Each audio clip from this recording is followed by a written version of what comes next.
हमारे राजस्थान में जो सरकारी शिक्षा है वो बहुत मजबूत हुई है।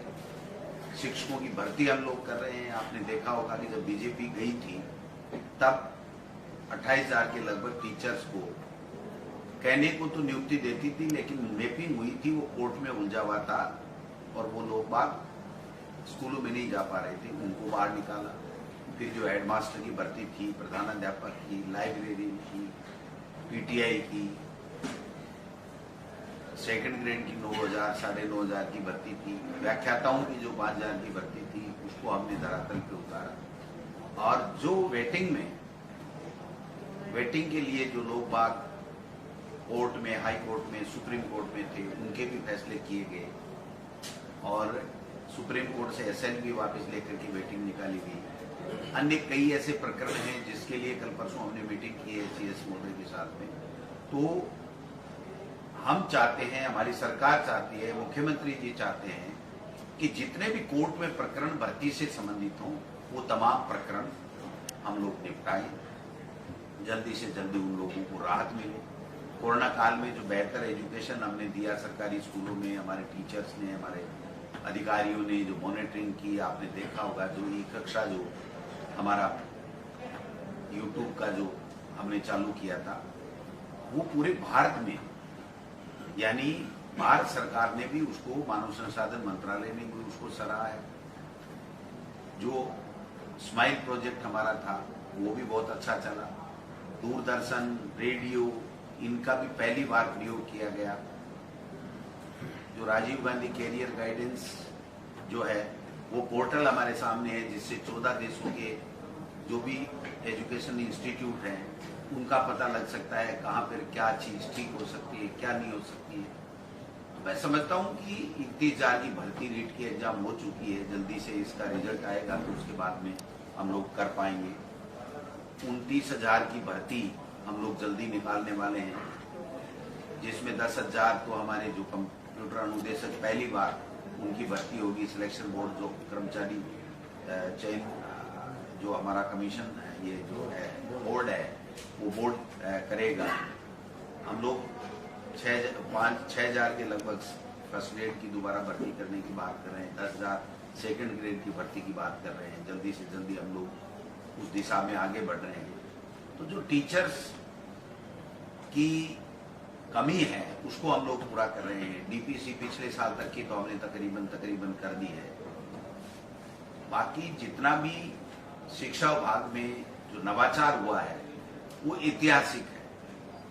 वो ऐतिहासिक इस संदर्भ में हुआ है कि आज तक इतने नहीं, वे रूल्स 1970 में बने थे, उनको लेकर के रोजाना शिक्षकों का एक वर्ग दूसरे वर्ग से झगड़े करता था, उसको हमने निपटारा करने का काम किया है। 2.5 साल में एक भी ऐसा दिन नहीं आया कि जब शिक्षकों के किसी वर्ग ने स्ट्राइक की हो, हड़ताल की हो। केवल एक काम जो पॉपुलर डिमांड है, थर्ड ग्रेड ट्रांसफर, उसको छोड़ करके हमने ट्रांसफर भी किए, ऑनलाइन उनके आवेदन लिए। किसी तरह की कोई बात आप समझ सकते हैं कि शिक्षकों में कोई असंतोष नहीं, बड़ी पारदर्शिता के साथ में किया गया। जो गाइडलाइन बनाई गई थी उसका पूरी तरीके से पालना की गई। अभी भी हम लोग थर्ड ग्रेड के भी जब भी ट्रांसफर माननीय मुख्यमंत्री जी खोलेंगे तब हम एक गाइडलाइन के साथ में इसमें आगे बढ़ेंगे। जो टीएसपी नॉन टीएसपी का है उस दिशा में भी हम लोग चर्चा कर रहे हैं। चर्चा करके, चूंकि वो बिंदु माननीय राज्यपाल महोदय से जुड़ा हुआ होता है, तो इसलिए सब जगह पर उचित बात करके उसके बाद में उस दिशा में भी हम लोग आगे बढ़ेंगे। तो निश्चित रूप से जो काम हुए हैं एजुकेशन डिपार्टमेंट में वो आप सबके सामने है और उसी का परिणाम है कि आज 10 लाख का नामांकन बढ़ना और क्वालिटी एजुकेशन में हमारा देश में दूसरा नंबर, मैं समझता हूं कि ये हमारे लिए बहुत अच्छी बात है। इसमें सभी अधिकारियों का, सभी शिक्षकों का, सभी लोगों का बहुत बड़ा योगदान रहा है। मैं उनको इस मौके के ऊपर धन्यवाद देना चाहता हूं।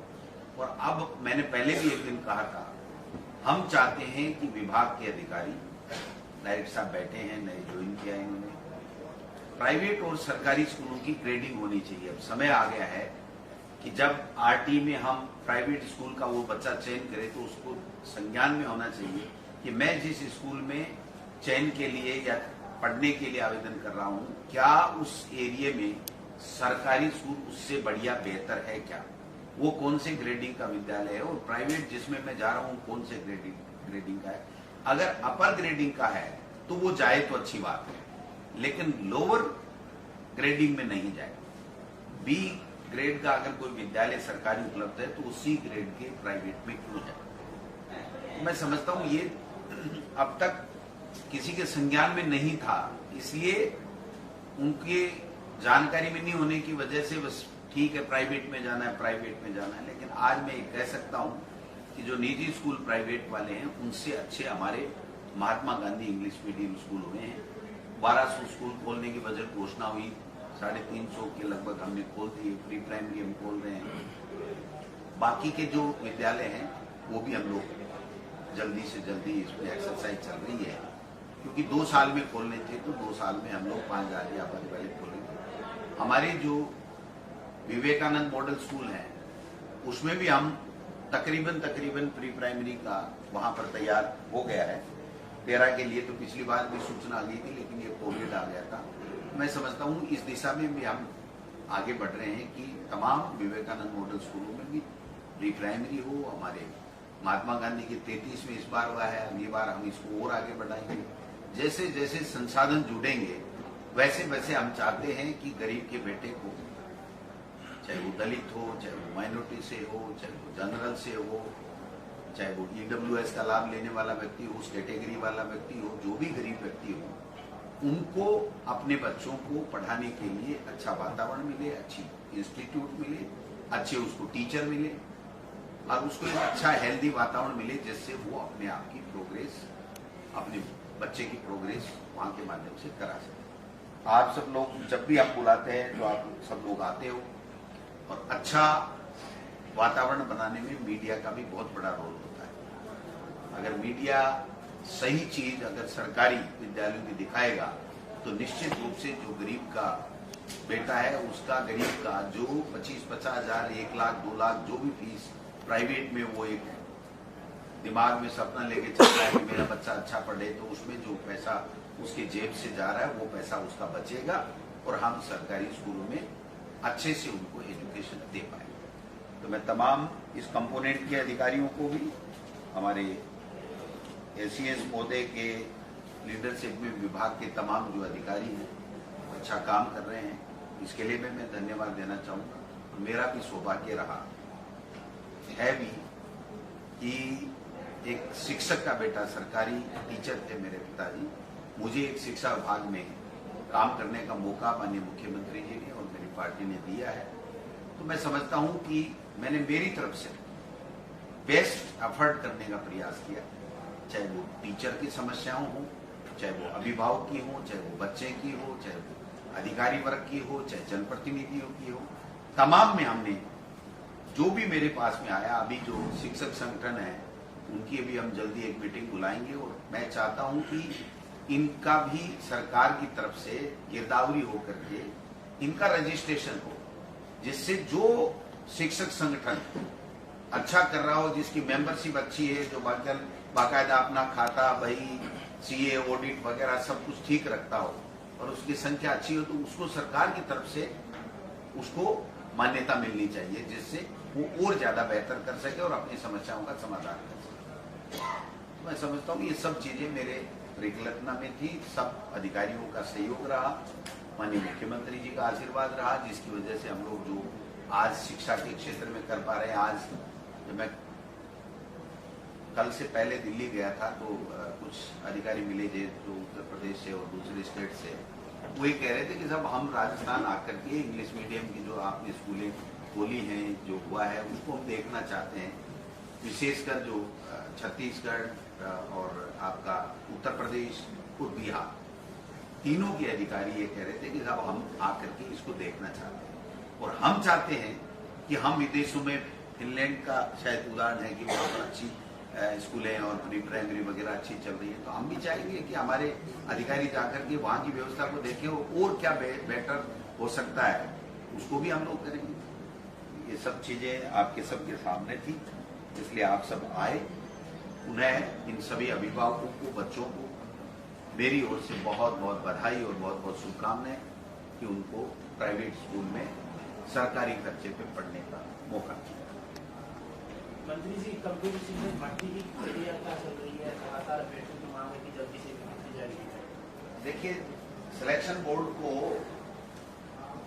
नोडल एजेंसी बनाया है, सिलेबस जारी कर दिया गया है। अब वो अपने शेड्यूल के हिसाब से कब एग्जाम करा सकता है,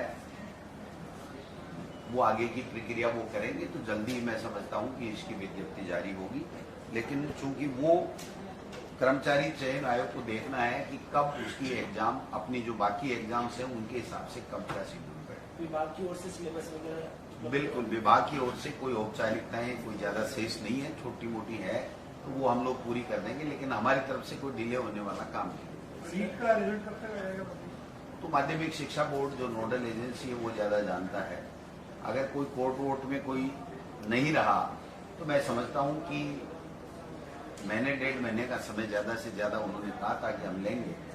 तो अगर कोर्ट का अभी क्या है मुझे पता नहीं, स्टेटस कोई स्टे तो नहीं होगा। सुनवाई नहीं हुई है, कल हम नहीं, स्टे थोड़ी है, स्टे नहीं है। कोई बात नहीं, एक दो चीजें हैं। एक तो वो खारिज कर दिया कि जो ये बीजेपी वाले हल्ला कर रहे थे ना, ये कर दिया यार, वो बेकार हो गया, ये हो गया, उसको तो कर दिया। वो बीएड L1 हो रहे के परिणाम पे रोक, L1 हो रहे सिर्फ L1 तो वो मैं समझता हूँ कि उसको हम एग्जामिन कर लेंगे और एजी से राय ले लेंगे कि अगर स्टे नहीं है तो वो क्या कहते हैं कि आप जारी कर सकते हो तो हम जारी कर देंगे। वो तो कोर्ट के अधीन ही होगा सारी चीजें। अगर कोर्ट उस दिन कहेगा कि इनको लेना है तो लेना है, कोर्ट कहेगा नहीं लेना है तो नहीं लेना। तो मैं समझता हूँ इसको हम एग्जामिन कर लेंगे, लेकिन हमारी तरफ से कोई डिले नहीं होना। जब आरटीई में एडमिशन के लिए कोर्ट ने कहा है कि प्री प्राइमरी में एडमिशन दिया जाए, लेकिन आपने आज लॉटरी निकाल दी, तो इसमें क्या रहेगा? कोर्ट को हमने रोका नहीं, इसलिए अब तो निकालेंगी। अगर कोर्ट का कोई भी आएगा आदेश तो उसका परीक्षण कर लेंगे। परीक्षण करने के उपरांत जो हमारे पास विकल्प होगा उसके आधार पे हम काम करेंगे। अगर मैंडेटरी होगा उनका आदेश मानना तो मैंडेटरी होगा तो मानेंगे। अगर हमारे विवेक में है कि हम उसकी अपील करें नहीं करें या क्या होगा, जब कोर्ट का फैसला आएगा तब उसका परीक्षण करके और उसके हिसाब से हम अमल करेंगे। आज हमारे पास जब आदेश आज की तारीख में है ही नहीं तो इन बच्चों को रोकने से क्या फायदा। ये फर्स्ट के लिए तो कोर्ट ने कहा नहीं है, उन्होंने तो कहा है कि प्री प्राइमरी में LKG UKG। तो ये चीजें बाद की बात है। आज की तारीख में ये जो अपनी लॉटरी निकाली है ये तो निकलनी ही थी। अगर कोर्ट का कोई फैसला आए नहीं आए, पॉजिटिव आए नेगेटिव आए या कोर्ट में होता नहीं होता, उससे इसका कोई संबंध नहीं है। वो दूसरी दीगर बात है तो उसको हमें एग्जामिन करवाएं। स्कूल 50% के हिसाब से चल रहे हैं तो क्या सरकार पूरी क्षमता से खोलने का विचार कर रही है? क्षमता से भी कोई दिक्कत नहीं है, देख लेते हैं, एग्जामिन कर लेंगे। हमारी SOP क्या कह रही है। मंत्री जी, समिति का गठन किया हुआ है। कोविड के नए स्ट्रेन को लेकर सीएम साहब ने केंद्र सरकार को कहा तो केंद्र सरकार को बधाई कहते हैं, मानती है ना केंद्र सरकार। माने तो केंद्र सरकार को पहले भी चेताया था राहुल जी ने, तो पहले भी नहीं माने थे। आज भी हम तो चेता रहे हैं, बता ही सकते हैं भाई, देश के प्रधानमंत्री हैं तो कह ही सकते हैं कि ध्यान रखिए मोदी जी, ध्यान रखिए। केवल भाषणों से पेट नहीं भरता, काम करना पड़ता है। तो हम तो कह ही सकते हैं। चेताया तो मुख्यमंत्री जी ने, अच्छी बात है, उनको चेताया है कि साहब हम ऐसा ऐसा सुन रहे हैं, ऐसा ऐसा कह रहे हैं कि ये कोई तीसरा चौथा कोई वेरिएंट आ रहा है, तो आप देखिए इसके ऊपर, क्योंकि उसके ऊपर कोई भी SOP जारी करना या उसके रोकना, ये सब भारत सरकार ही कर पाती है। स्टेट्स को तो भारत सरकार की SOP पे निर्भर रहना पड़ता है। कोर्ट ने बोर्ड की ओर से स्टेनोग्राफर जो भर्ती हुई थी उसमें भी ये कहा है कि रिवाइज रिजल्ट जारी किया जाए। 12 गुना जो पास कर लिए वो ठीक नहीं है, लेकिन 3 दिन हो गए कोर्ट का ऑर्डर आए हुए। किस चीज के लिए? स्टेनोग्राफर राजस्थान कर्मचारी चयन बोर्ड की ओर से आयोजित करवाई गई। मेरे संज्ञान में नहीं, मेरा मामला नहीं है। मेरे तो शिक्षा है, अभी देवस्थान का पर्यटन है, इन तीनों में कोई चीज होती है। तो एक सवाल ये था, एक सवाल था, अभी पिछले दिनों CM साहब ने घोषणा की है कि रिक्त पदों पर कार्मिक और वित्तीय विभाग की मंजूरी की जरूरत नहीं है। 23 सितंबर 2011 को भी एक आदेश आया था, 10 साल तक वो आदेश ही अमल में नहीं है। किस चीज के लिए? कि रिक्त पदों पे, किसी भी विभाग में रिक्त पदों पे, चाहे शिक्षा युक्त मान लो, हाँ। उन पर कार्मिक और वित्तीय विभाग की अनुमति की आवश्यकता नहीं है। 23 सितंबर 2011 को भी एक ऐसा आदेश कार्मिक विभाग ने निकाला था, लेकिन आज तक उस पर अमल नहीं। देखिए, जो वित्त विभाग मुख्यमंत्री जी नहीं, वो वित्त विभाग के द्वारा एक परिपत्र जारी हुआ है कि अगर किसी विभाग में कोई पद खाली है, स्वीकृत पद खाली है, तो उसके अगेंस्ट में आप इस तरीके से सुविधा जो भी लोगों को ले सकते हो। तो वो तो जो विभाग जिससे लागू होता है वो विभाग अगर उचित समझता है तो वो कर लेता है, उसमें तो कोई बड़ी बात नहीं है। ये तो अपने अपने सब विभागों के लिए वो कि ये किसी एक पर्टिकुलर विभाग के नहीं है कि जब जहां ज्यादा पद रिक्त होते हैं तो वहां सरकार ये तय करती है कि भाई ये इस तरीके से आप लोग मानदेय के ऊपर या किसी तरीके से ये ले सकते हो। वो परिपत्र जारी हुआ है, हमारे संज्ञान में है। मेरा ये सवाल है कि पूरी प्रक्रिया होने के बावजूद भी, कार्मिक विभाग द्वारा आदेश निकालने के बावजूद भी अभी तक इसको अमल में ही नहीं लाया गया। वापिस से आदेश निकाल, उस समय भी कांग्रेस सरकार 2011 में नहीं, अमल में तो जिसको लाना होगा लाएगा, क्यों नहीं लाएगा? जिस विभाग को जो जरूरत होगी करेगा अपना काम। ये कार्मिक विभाग का है, इसमें शिक्षा विभाग को कोई स्पेसिफिक सारे विभाग हाँ, के- नहीं, मेरे संज्ञान में मेरे भाई, मैं दलित भाई, मेरे संज्ञान में है, मेरे संज्ञान में है। अधिकारी ने नहीं बताया। नहीं, क्यों नहीं बताया? मैं तो पढ़ता ही मैं क्यों अधिकारी के बाद हो जाता है। यही तो मेरी क्वालिटी है, मेरे संज्ञान में। मैं कह रहा हूँ मेरे संज्ञान में है, मैं कब मना कर रहा हूँ ओड़ा जी, मैं कह रहा हूँ मेरे संज्ञान में है। लेकिन वो सब विभागों के लिए जिस विभाग को उसके मुताबिक कार्रवाई करनी है वो अपनी विभाग कार्रवाई करेगा। अक्टूबर समाप्त होने को आया, बोर्ड एग्जाम के फॉर्म कब से शुरू होंगे और क्या समय पर हो पाएगी इस पहले बोर्ड परीक्षा? क्यों नहीं होगी? अभी तो पूरी उम्मीद रखनी चाहिए आपको। आज की तारीख में ये कहना कि साहब बोर्ड की परीक्षाएं नहीं कितनी होंगी, तैयारी है? टाइम टेबल सब कुछ हमने जारी कर दिया है, कैलेंडर हमने पूरा जारी कर दिया है और माध्यमिक शिक्षा बोर्ड का कैलेंडर भी जल्दी जारी हो जाएगा। एग्जाम संभावना है क्या है, ठीक समय पे ही चालू हुई है, स्कूलें भी कोई ज्यादा लेट नहीं हुई है। मैं समझता हूँ कि समय के ऊपर ही होगा, थोड़ा बहुत आगे पीछे चलता रहता है। अभी बहुत समय पड़ा है, नवंबर चल रहा है, अभी तो अक्टूबर नवंबर आएगा, दीपावली आएगी, फिर परीक्षाएं तो मार्च अप्रैल के अंदर होती है। आपने विद्यार्थी मित्र तो कोई शब्द ही नहीं है आज की तारीख। ग्राम पंचायत सहायक है, उनका मांगे बढ़ाया हमारी सरकार। बीजेपी की सरकार को उनको 6,000 रुपये लेकर के योजना मुका के चली गई, लेकिन हमने तो फिर भी मांगे बढ़ाया। एक भाई साहब, आपने कहा था कि इस सत्र में यूनिफॉर्म मिल जाएगी, लेकिन आधा सत्र बीत गया, तो ये मतलब प्रक्रिया कहाँ तक पहुँची है? 2 सप्ताह के आदेश आए। और उनकी प्रक्रिया क्योंकि जो कि पहला काम है, पहले स्टेट में 400 करोड़ रुपए का घोषणा करना और उनके प्रावधान करना और उसके बाद में उसका प्रिटोरमेंट की व्यवस्था करना, ये बहुत बड़ी चुनौती है। मैं समझता हूँ कि उस दिशा में हम लोग काम कर रहे हैं कि कैसे बच्चों को जो 400 करोड़ रुपए से एक कक्षा 1 से 8 तक निःशुल्क जो है फ्री में ड्रेस मिले, ये प्रक्रिया की है, जल्दी इसके परिणाम सामने। ये क्या जनरल पब्लिक को मिलेगी, सभी को मिलेगी? क्योंकि उसमें शब्द जोड़ा हुआ है। देखिए, ओबीसी SC ST का तो भारत सरकार ने अलाउ किया था और 80 या 90 करोड़ रुपए लगा करके राजस्थान की सरकार ने मुख्यमंत्री के लिए नहीं वो आदेश में कहा जरूरतमंद और मेरी बात सुनो, उनको पता है ना, नहीं मेरे को पता। ये मैंने ही करवाया था कि सर इसमें जनरल कास्ट के लोग चुके हैं, तो 80-81 करोड़ रुपए माननीय मुख्यमंत्री जी ने स्टेट फंड से दे करके और तमाम बच्चों के लिए कर दिया कि एक वर्ग को क्यों छोड़े। SC ST OBC को मिल रहा था तो फिर जनरल ने को क्यों नहीं मिले? ये हमारी सरकार का मुख्यमंत्री का सोच था। इसलिए जो बाकी का पैसा जनरल के लिए वो स्टेट गवर्नमेंट ने पास कर दिया और मुख्यमंत्री जी ने पूरा बजट स्वीकार कर दिया। 400 कलर हो जाएगा, कपड़ा आएगा तो कलर भी सही होगा। मंत्री जी, रीट के अंदर का विशेष शिक्षकों की व्यवस्था तो अभी हम 30,000 निकाल रहे हैं, उसमें शायद 1,000 पदों का हमने किया है। लेकिन जो हमने देखा है आज की तारीख में जो हमारा स्टाफिंग पैटर्न है उसके मुताबिक पद बंद नहीं है। फिर भी हमने चेष्टा की है कि इसको स्टाफिंग पैटर्न को दोबारा हम रिव्यू करेंगे, तो रिव्यू करके थोड़े बहुत पद उसमें बढ़े जिससे उन लोगों को भी, उन शिक्षकों को भी राहत मिले। एक शिक्षा विभाग में 29,000 पदों की बात आई है, खाता तैयार किया है। कौन से विभाग में क्या क्या कौन से? मैंने जारी कर दिया, आप सबने चला भी दिया। आप कहोगे दोबारा व्हाट्सएप करो, इसीलिए तो आपको पता है। देखो 10,000 के तो सेकंड ग्रेड है, 6,000 के लगभग फर्स्ट ग्रेड है 10,000 समथिंग आपके कंप्यूटर अनुदेशक हैं, बाकी 1,000 ये विशेष शिक्षक हैं, बाकी ये 400-500 पुस्तकालय, लाइब्रेरियन, ये सब थोड़े बहुत सारे ऐसे घूमते जा रहे हैं। आपको कि पूरा ही बताना है पूरा ही बता देंगे। मंत्री जी, आरटी की आज लिस्ट जारी की है, नौकरी निकाली है, लेकिन स्कूल संचालकों की मांग है कि जो बकाया भुगतान है वो भी सरकार तुरंत करे। कोई दिक्कत नहीं, जो उनको अपनी रिक्वायरमेंट पूरी करनी है वो पूरी करें, हम पैसा देंगे, कहीं दिक्कत नहीं। पहले दिया भी है, कोविड में नहीं बढ़ाया तो भी दिया हमने, उन्होंने कहा ऑनलाइन बढ़ाया हमने दे दिया, फिर उन्होंने कहा पोर्टल पे हमने जानकारी नहीं भरी तो भी हमने छूट दे दी, फिर भी हमने दोबारा उसके बाद में उनकी जो डिमांड थी उसके मुताबिक थोड़ा बहुत करके एक एफिडेविट लेके दे दी।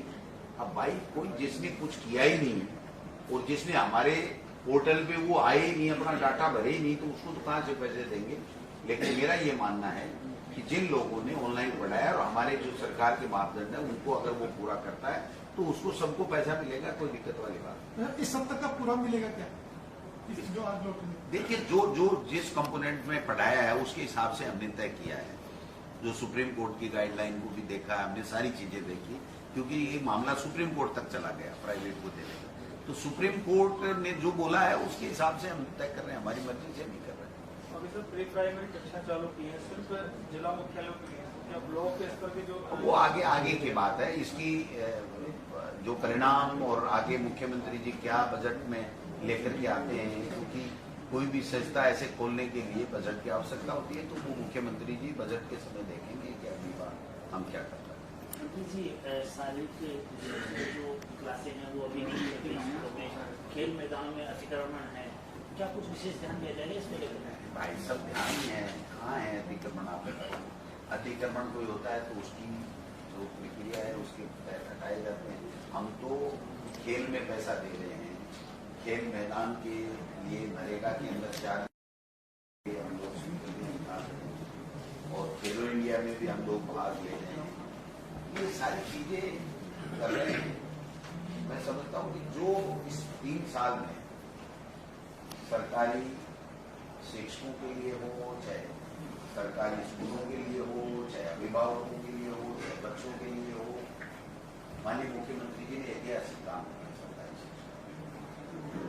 ये जो आप बता रहे थे ना, कंप्यूटर के अलावा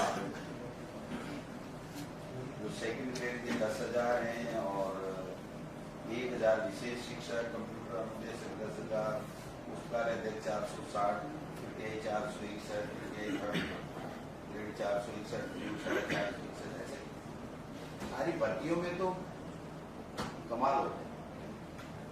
मुख्यमंत्री जी ने आप देखो, जितनी वेटिंग में थी, जितनी कोर्ट में थी उसको निकाल रहे हैं, बीजेपी के समय कोर्ट में थी उसको निकाल रहे हैं, नई भर्तियां कर रहे हैं। और ये अनर्गल तरह के बीजेपी वाले जो है वो आरोप लगा रहे हैं, उसके बावजूद भी न टिक रहे हैं। लेकिन सर आरोप नहीं, ये आप भी मानते हो वास्तविकता में पारदर्शिता नहीं हो पाती भर्तियों में? क्यों नहीं हो पाती? अभी रीट में इच्छा शक्ति होनी चाहिए ना, पकड़ा है ना हमने, ये भी तो पकड़ सकते थे ना। ये ब्लूटूथ चप्पलों में पहली बार आ रहा है क्या? डमी कैंडिडेट पहली बार आ रहे हैं क्या? हिंदुस्तान में, राजस्थान नहीं बल्कि पूरे हिंदुस्तान में किसी भी स्टेट में ये सब लोग प्रयास करते हैं भर्ती के वक्त, जो एग्जाम्स होती हैं उसमें पेपर आउट कराने का प्रयास करते हैं, नकल कराने का प्रयास करते हैं, कई जो फर्जी चीटिंग भी करते हैं कि हम करा देंगे, जबकि उनका कोई लेना देना नहीं है, तो उनके साथ भी चीटिंग होती है। तो इसमें सब में सख्ताई की हमने, और पहली बार ये कहा कि सरकारी कोई कर्मचारी अधिकारी अगर हो गया तो उसको हम टर्मिनेट करेंगे। पहली बार हुआ है कि कोई प्राइवेट स्कूल ने गड़बड़ कर ली तो उसकी मान्यता समाप्त कर देंगे। पहली बार फ्री के अंदर बच्चों को एग्जाम देने की बात की है। आप देखिए कि सबको फ्री एग्जाम दिलाए। 25 लाख बच्चों का जो इंतजाम करना, आने का, ले जाना का, ट्रांसपोर्टेशन का फ्री में करना, फिर लोगों से, एनजीओ से और से अपील की गई, सारे लोग जुटे और बाहर के जो स्टेट्स के आए उनको भी इतना अच्छा वातावरण मिला। मैं समझता हूँ पकड़ा, जिनको जिन ने गड़बड़ की उसको पकड़ा, और भी अभी भी जांच चल रही है। एसएसजी की जांच रुक थोड़ी की। आप पटवारी में भी हुआ तो पटवारी में भी जिसने कुप्रयास करने की चेष्टा की, नकल की, उसको लोगों को पकड़ा। आज आरएस का भी है। ये बीजेपी भी तो कर तो सकती थी ना, बीजेपी तो सो रही थी जब लोग लूट रहे थे बेचारे। तो हमारी सरकार सोई भी नहीं है, हम तो विजिलेंट है पूरी तरीके से। कि किसी भी बच्चे के साथ में कोई अन्याय नहीं हो। तो उनमें और हमें फर्क है भाई। एक सबसे बड़ी उपलब्धि Mahatma Gandhi English medium school है, लगातार स्कूल खोले जा रहे, संख्या बढ़ रही है, क्वालिटी मैनेजमेंट किस तरह से रहेगा? हमने केडर बनाया है English medium, Mahatma Gandhi English medium स्कूलों का केडर अलग बनाया है। ये वही काम कर सकती, वही सरकार कर सकती है जिसके मन में क्वालिटी एजुकेशन का लेकर के मन में हो। तो केडर बनाना कोई छोटी बात नहीं है। आप देखिए अलग से केडर होगा, भर्तियां भी अलग से, केडर अलग से होगा। तो उस केडर में जो सिलेक्ट होंगे लोग स्पेशल सिलेक्शन से, वही लोग उन महात्मा गांधी इंग्लिश मीडियम स्कूलों में पढ़ा सकते हैं, चाहे जिसको आप उसको नहीं ले जा सकते। तो केडर होने से इक्वालिटी मेंटेन हो जाएगी। तो क्वालिटी मेंटेन के लिए अच्छा कर रहे हैं, आप चिंता मत कीजिए। महात्मा गांधी इंग्लिश स्कूल हमारी जयपुर में है, जाके देखिए आप एक बार। और फिर प्राइवेट स्कूल वो देखिए, कितना शानदार काम। और आपने इसको ठीक बताया, तभी लोगों का विश्वास जमा है। क्योंकि मीडिया से बहुत लोग प्रभावित होते हैं भाई। हमारी नेतागिरी तो होती है मीडिया से प्रभावित, लेकिन अभिभावक भी मीडिया को बढ़ गए। महात्मा गांधी स्कूल अच्छा बता रहे हैं, इसका मतलब अपने बच्चे को डालना चाहिए। तो आपका बहुत बड़ा रोल है समाज को अच्छी सोच देने में या लोगों को मोटिवेट करने में। मीडिया का बहुत बड़ा रोल है। ओपिनियन मेकर है सर। हाँ, ओपिनियन प्राइमरी मेकर स्कूल को किस रूप में देखी? प्री प्राइमरी आज से पूछ लीजिए ऊपर से केवल उनको मिला कि नहीं। हाँ, दिवाली आ रही है, कहाँ जाओगे? यही तो मैं कह रहा हूँ। प्री प्राइमरी गांधी स्कूल शुरू किया है, राजस्थान पहला स्टेट बना है, इसको किस रूप में देखते हैं आने वाले टाइम में? कितना देखिए फायदा? बहुत अच्छी बात है, क्योंकि जिस अभिभावक को अपने बच्चे को प्री प्राइमरी में डालना है, वो अगर सरकार में नहीं मिलेगी वो सुविधा, तो अपने आप प्राइवेट में जाएगा। प्राइवेट में जाएगा तो उसका जेब कटेगा, पैसे लगेंगे, प्राइवेट वाला तो पैसे लेगा। तो मैं समझता हूं कि जो जो पब्लिक की डिमांड है, लोकप्रिय सरकार उसी को कहते हैं। जो लोग क्या चाहते हैं उसके हिसाब से अपना कार्य योजना तैयार करें। तो जब लोगों का ये रुझान आया कि इंग्लिश मीडियम के लिए, तो हमने 5000 की आबादी वाले 1200 स्कूलों की मुख्यमंत्री जी ने घोषणा कर दी। जब ये आया कि साहब प्री प्राइमरी खोलो, वरना तो हम तो प्राइवेट में जाना पड़ता है। नींव मजबूत बच्चे की होगी तो वो आगे जाकर के 12th तक अच्छी जो है स्कूल शिक्षा कर पाएगा। तो हमने उसके हिसाब से निर्णय ले लिया। और कोई सुझाव आप जैसे लोगों के और इसमें बेहतर आएंगे। जब ये लगा कि साहब इसमें केडर में कहीं टीचर ऐसे आ गए जो नहीं इंग्लिश मीडियम पढ़ा पाएंगे, तो हमने उसको अलग से केडर की घोषणा करी। उस दिशा में हम लोग काम करने लगे। इंफ्रास्ट्रक्चर के लिए पैसे दे रहे हैं। अभी मेरी बात हो रही थी अधिकारियों के से कि इसमें इंग्लिश मीडियम स्कूलों में जहाँ भी कंप्यूटर की, स्मार्ट क्लासेज की या किसी भी चीज़ की, खेल की सामग्री की आवश्यकता हो, फर्नीचर की आवश्यकता हो, तो आप दीजिए, इसमें पैसा दीजिए, पैसे की कोई दिक्कत नहीं है, उसको हम देंगे। तो हम अच्छा करेंगे तभी लोग आएंगे, अच्छा नहीं करेंगे तो कैसे? इंग्लिश मीडियम में अभिभावकों को रुझान ज्यादा है, लेकिन सीटों की कम है। देखिए वो तो जो व्यवस्था होती है, अभी ये जो हॉल है इसमें अगर 50 लोग आ सकते हैं तो 50 ही आएंगे, इसमें 500 नहीं ला सकते। तो जो इंफ्रास्ट्रक्चर होगा, मैं समझता हूँ उसी में हम जो जितना हम बच्चों को कोविड की गाइडलाइन की पालना कराते हुए बैठा सकते हैं, उतनों को बैठा पाएंगे।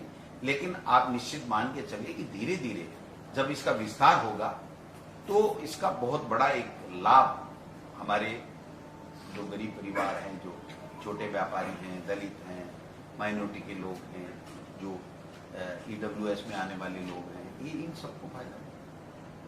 ठीक है, थैंक यू। आज तो पूरा एकदम फुल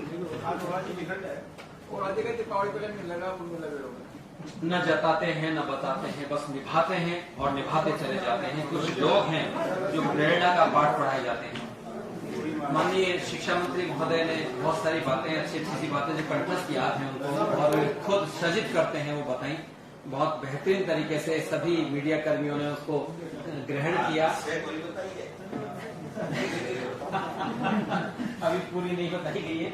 और चूंकि नवाचार जारी रहते हैं आपके कार्यकाल में, निश्चित रूप से इतने नवाचार हुए हैं। ये पोशाक वाली एक बात आई थी, पोशाक की बात आई थी कि कब की जाएगी। इतना बड़ा डिसीजन लेना अपने आप में